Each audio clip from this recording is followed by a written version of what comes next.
In this video, I'm going to unpack some of the elements behind the fear in the Subnautica games. Specifically, I'm going to talk about 3 elements that drives fear in the original Subnautica and how that compares to Below Zero. I'm also going to be talking specifically about the Reaper Leviathan and the Shadow Leviathan and how these creatures compare to each other in terms of the implementation in the game. The interesting thing is that if I looked at pictures of both of these creatures before playing either game, I would have rated one to be clearly more terrifying, but having played both games has effectively reversed my choice. More on that later in the video though. So before getting into it, I want to make 2 things very clear. The first is that there will definitely be spoilers in this video, as I am going to be discussing the Leviathans and certain story elements in both games. And secondly, as much as I'm trying to unpack the elements behind the fear in Subnautica, this will of course be highly subjective because the degree to which specific things trigger fear can be vastly different between people. So in my review of Below Zero, I said that the game seemed less scary, but I wasn't sure if that was just because I'd recently played the original Subnautica.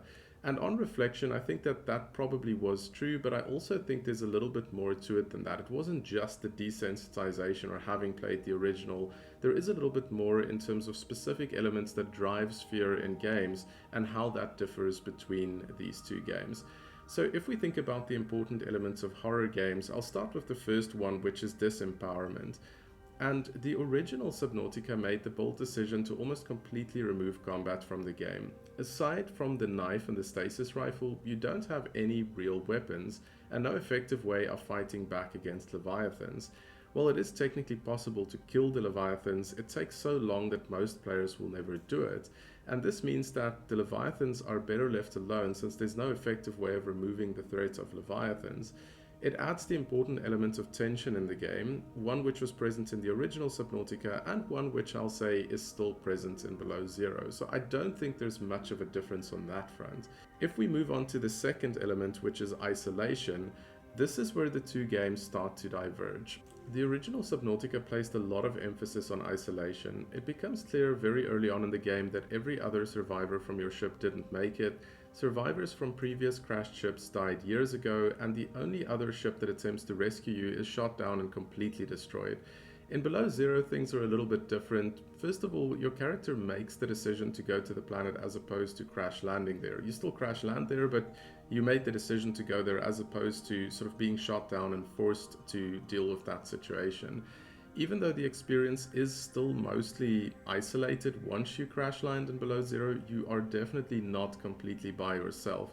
I don't want to say too much on this at this point because I realize there are a lot of people that haven't yet played Below Zero, but suffice it to say that Below Zero doesn't feel quite as isolated as the original Subnautica.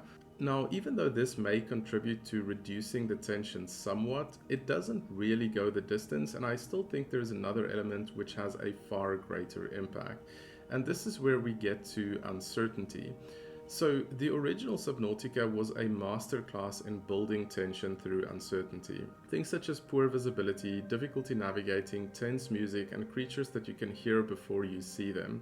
The entire game was an exercise in conquering your fears, basically pushing yourself to explore new areas, even though you have no idea what lurks in the darkness.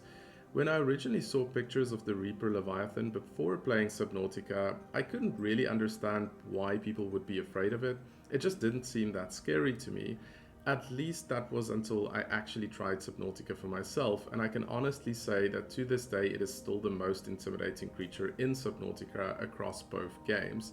The way it moves and the sounds that it makes plays a big role in this, but there's definitely more to it than that. The thing is that it is entirely possible to play the game for hours without directly encountering a Reaper Leviathan.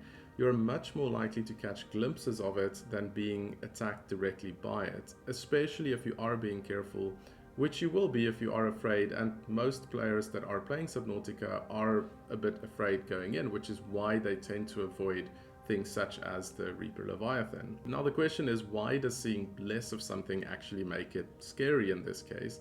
The simple answer is that human beings are fundamentally afraid of what we don't understand, and we're fundamentally afraid of the unknown. Consider this scenario. You notice that there's a big scary spider in your house and you want to get rid of it, so you leave the room to get your weapon of choice, be it poison spray, an object to smash it with, or a jar to capture it in if you're feeling particularly brave. Now this can play out in one of two different ways. You leave the room, you come back and the big scary spider is still there, or you leave the room, you come back and the big scary spider is gone. So, which is best? The problem with the second scenario is that even though the spider is gone, you don't know where it went. It could be outside the house, it could also be literally anywhere else. It could be behind a cupboard or bookshelf, underneath a table or chair, it could be slowly crawling up behind you. That's exactly what the developers of the original Subnautica did with the Reaper Leviathan. When you are playing the game for the first time, you can't be sure exactly where they are. They could be pretty much anywhere, and worse still, since you could play the game for hours without ever being directly attacked by one, you have no way of knowing what it could do to you when it eventually catches you by surprise. And this is the same reason why Subnautica Below Zero is less terrifying.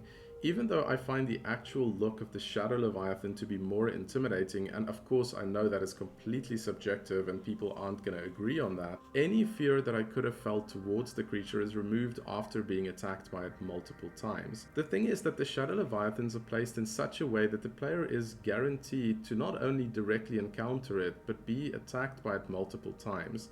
This means that eventually any mystery surrounding the creature is completely removed and it is transformed from an unknown terror to a known nuisance that you have to deal with. One way the developers could have dealt with this problem is to make the Shadow Leviathan more dangerous. Unfortunately, this would have resulted in having to replay the same content, potentially having to rebuild your sea truck and upgrades. Forcing the player to replay the exact same content is generally considered to be bad game design because it makes the game more grindy and less fun. So ironically, in this case, having less of these Shadow Leviathans that are currently in tight spaces that the player has to traverse, or making them less likely to attack you, would have been even more terrifying. So does that mean that the current implementation is bad game design? Well, that's a matter of perspective. It's entirely possible that this was an intentional design decision by the developers to make Below Zero less intimidating for people that are put off by the horror elements in the game. Ultimately, Below Zero is less scary compared to the original Subnautica, at least in my opinion. Some of this is due to the desensitization from having played the original, some of it is due to the creature and sound design, and some of it is related to the elements that we discussed in this video. That's not to say that it's not controversial though, as I know that there's been a lot of debate about this already. I'm more interested in what other people find terrifying in either Subnautica games. Is it the disempowerment, the isolation, the uncertainty, or something else entirely? Let me know what you think in the comments below. And as always, if you'd like to see more of this type of content, please do like and subscribe, and I'll see you for the next video.